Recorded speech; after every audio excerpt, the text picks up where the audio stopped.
11वें श्लोक का अर्थ है, वे माता पिता बच्चों के शत्रु हैं जिन्होंने बच्चों को पढ़ाया लिखाया नहीं, क्योंकि अनपढ़ बालक विद्वानों के समूह में शोभा नहीं पाता, उसका सदैव तिरस्कार होता है। विद्वानों के समूह में उसका अपमान उसी प्रकार होता है जैसे हंसों के झुंड में बगुले की स्थिति होती है। केवल मनुष्य जन्म लेने से ही कोई बुद्धिमान नहीं हो जाता, उसके लिए शिक्षित होना अत्यंत आवश्यक है। शक्ल सूरत आकार प्रकार से तो सभी मनुष्य एक जैसे होते हैं, अंतर है तो केवल उनकी विद्वता से ही। जिस प्रकार सफेद बगुला सफेद हंसों के बीच बैठकर हंस नहीं बन सकता, उसी प्रकार अशिक्षित व्यक्ति शिक्षित व्यक्तियों के बीच में बैठकर शोभा नहीं पा सकता। इसलिए माता पिता का कर्तव्य है कि वे बच्चों को ऐसी शिक्षा दें जिससे वे समाज की शोभा बन सकें। 12वें श्लोक का अर्थ है, लाड़ दुलार से पुत्रों में बहुत से दोष उत्पन्न हो जाते हैं। उनकी ताड़ना करते रहने से उनमें गुणों का विकास होता है। इसलिए पुत्रों और शिष्यों को अधिक लाड़ दुलार नहीं करना चाहिए, उनकी ताड़ना करते रहनी चाहिए।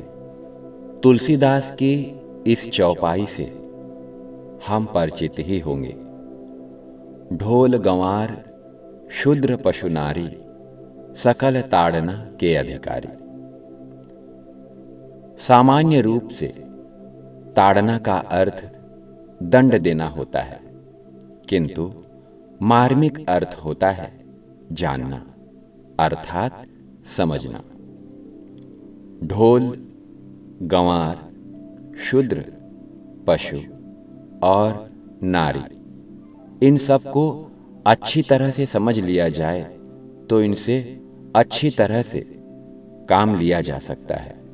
इसी प्रकार अपनी संतान की मानसिकता जाने बिना उन्हें दंडित करने से उन पर बुरा असर पड़ सकता है। इसलिए यहां भी ताड़ना का अर्थ समझने से है, दंडित करने से नहीं। 13वें श्लोक का अर्थ है, व्यक्ति को एक श्लोक आधे अथवा उसके एक भाग का, और यदि एक भाग का भी न हो सके तो एक अक्षर का ही प्रतिदिन अध्ययन करना चाहिए। अपने दिन को व्यर्थ नहीं जाने देना चाहिए।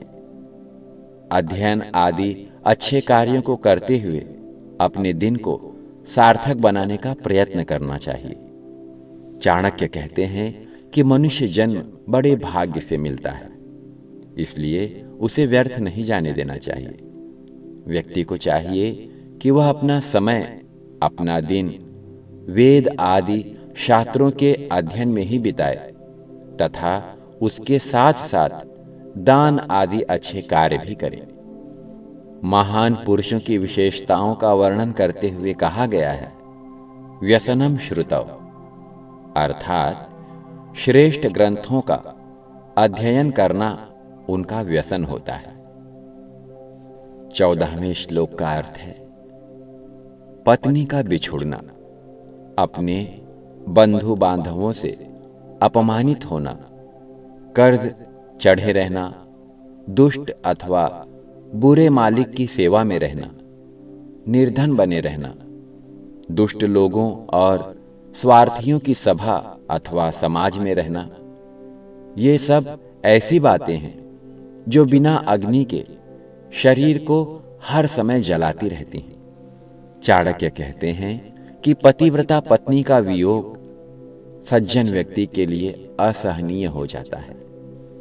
बाहर के व्यक्ति से अपमानित होने पर उतना दुख नहीं होता जितना भाई बंधु से अपमानित होने पर होता है। इसी प्रकार कर्ज में डूबे रहना, दुष्ट मालिक की चाकरी करना, निर्धन होना, दुर्जन लोगों की सभा या समाज में रहना, ये सब ऐसी बातें हैं जो सज्जन व्यक्ति को बिना अग्नि के हर समय जलाती रहती हैं। 15वें श्लोक का अर्थ है, जो पेड़ बिल्कुल नदी के किनारे पैदा होते हैं, जो स्त्री दूसरों के घर में रहती है और जिस राजा के मंत्री अच्छे नहीं होते, वे जल्दी नष्ट हो जाते हैं, इसमें कोई संशय नहीं है। बाढ़ आने पर नदियों के आसपास की बस्तियां भी उजड़ जाती हैं, तो जो वृक्ष नदी के किनारे हैं, उनके चिराई होने की आशा कैसे की जा सकती है। पर पुरुष के घर में रहने वाली स्त्री को समाज भली नजरों से नहीं देखता और स्त्री पुरुष का एक दूसरे के प्रति आकर्षण होने से वह स्त्री अपने चरित्र की रक्षा नहीं कर पाती। इसलिए माता पिता, भाई और पति के अलावा औरत कहीं भी रहे, उसका नष्ट होना अर्थात पतन होना निश्चित है। इसी प्रकार जिस राजा के मंत्री दुष्ट हों, उस राजा का राज्य और स्वयं उसका भी नष्ट होना निश्चित है। 16वें श्लोक का अर्थ है, ब्राह्मणों का बल विद्या है, राजाओं का बल उनकी सेना, व्यापारियों का बल उनका धन है और शूद्रों का बल दूसरों की सेवा करना है। चाणक्य ने इस श्लोक में चारों वर्णों के कर्तव्यों की ओर संकेत किया है। उनके अनुसार चारों वर्ण को अपने अपने कार्यों में निपुण होना चाहिए। 17वें श्लोक का अर्थ है, वेश्या निर्धन पुरुष को, प्रजा पराजित राजा को, पक्षी फलहीन वृक्षों को और अचानक आया हुआ अतिथि भोजन करने के बाद घर को त्याग कर चले जाते हैं। आचार्य चाणक्य ने यहां संबंधों की सार्थकता की ओर संकेत किया है। कोई भी व्यक्ति तभी तक संबंध रखता है जब तक उसके स्वार्थ की पूर्ति होती है। इस श्लोक में वेश्या और पक्षी स्वार्थ परायणता और अतिथि उदासीनता का उदाहरण है। 18वें श्लोक का अर्थ है, ब्राह्मण दक्षिणा प्राप्त करने के बाद यजमान का घर छोड़ देते हैं। विद्या प्राप्त करने के बाद शिष्य गुरु के आश्रम से विदा ले लेता है।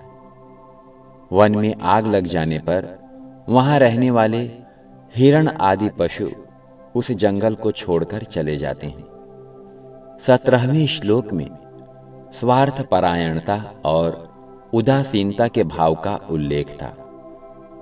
इस श्लोक में कार्य सिद्धि के बाद कर्तव्य भाव और आत्मरक्षा का उल्लेख है।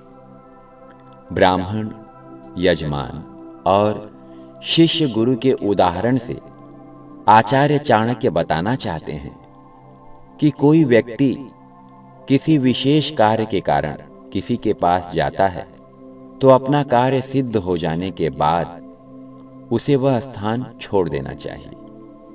वन में आग लग जाने पर वहां रहने वाले पशु उस जंगल को छोड़कर चले जाने की बात कहकर वे बताना चाहते हैं कि अपनी आत्मरक्षा के लिए स्थान का त्याग कर देना उचित होता है।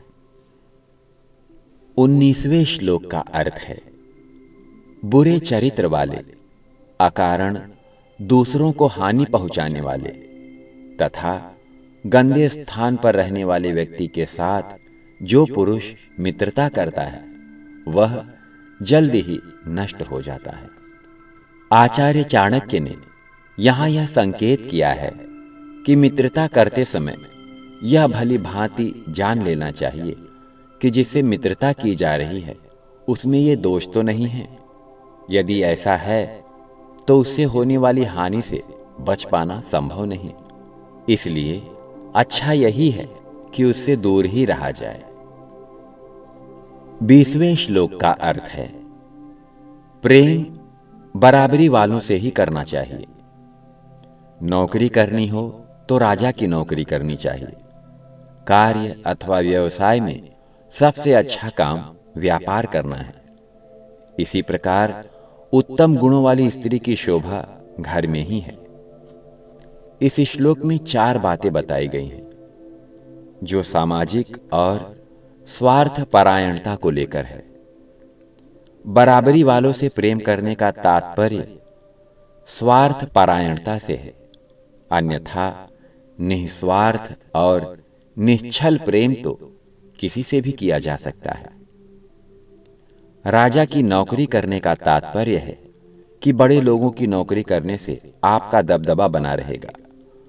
आज के समय में सरकारी नौकरी का उदाहरण लिया जा सकता है।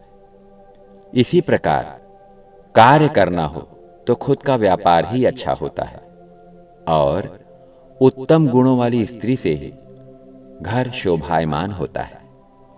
प्रियजनों, आशा करता हूं चाणक्य नीति का दूसरा अध्याय आप भली भांति समझ गए होंगे। कमेंट बॉक्स में अपनी प्रतिक्रिया जरूर दें। धन्यवाद।